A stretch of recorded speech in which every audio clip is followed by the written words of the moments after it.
commemorate the birth of Jesus Christ 2 millennia ago. We offer a testimony of the reality of his matchless life and the infinite virtue of his great atoning sacrifice. None other has had so profound an influence upon all who have lived and will yet live upon the earth. He was the great Jehovah of the Old Testament and the Messiah of the New.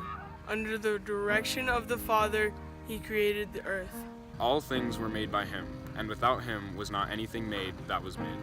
Though sinless, he was baptized to fulfill all righteousness. He went about doing good, yet was despised for it. His gospel was a message of peace and goodwill. He entreated all to follow his example.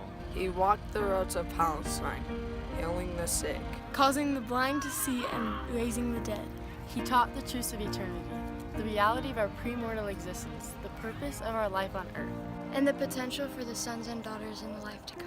He instituted the sacrament as a reminder of his great atoning sacrifice. He was arrested and condemned on spurious charges, convicted to satisfy a mob, and sentenced to die on Calvary's cross. He gave his life to atone for the sins of all mankind. His is a great vicarious gift in behalf of all who would ever live upon the earth.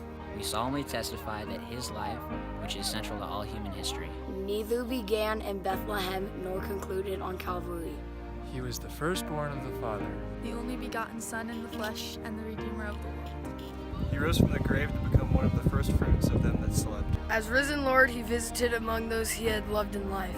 He also ministered among his other sheep in ancient America. In the modern world, he and his Father appeared to the boy Joseph Smith, ushering in the long-promised dispensation of the fullness of times. Of the living Christ, the prophet Joseph wrote, his eyes were as a flame of fire. The hair of his head was white like the pure snow. His countenance shone above the brightness of the sun, and his voice was as the sound of the rushing of great waters, even the voice of Jehovah, saying, I am the first and the last. I am he who liveth. I am he who was slain. I am your advocate with the Father.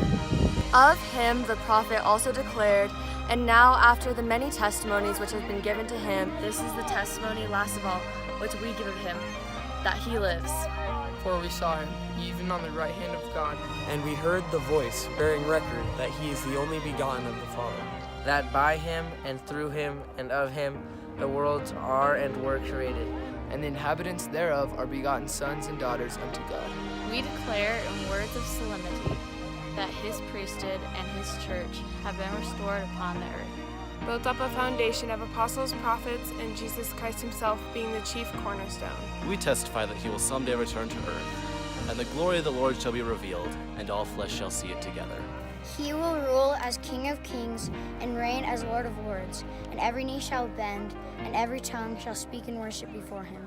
Each of us will stand to be judged of him according to the works and desires of our own hearts. We bear testimony, as his duly ordained apostles, that Jesus is the living Christ, the immortal Son of God. He is the great King Emmanuel, who stands today on the right hand of his Father. He is the light, the life, and the hope of the world. His way is the path that leads to happiness in this life and eternal life in the world to come. God be thanked for the matchless gift of his divine Son.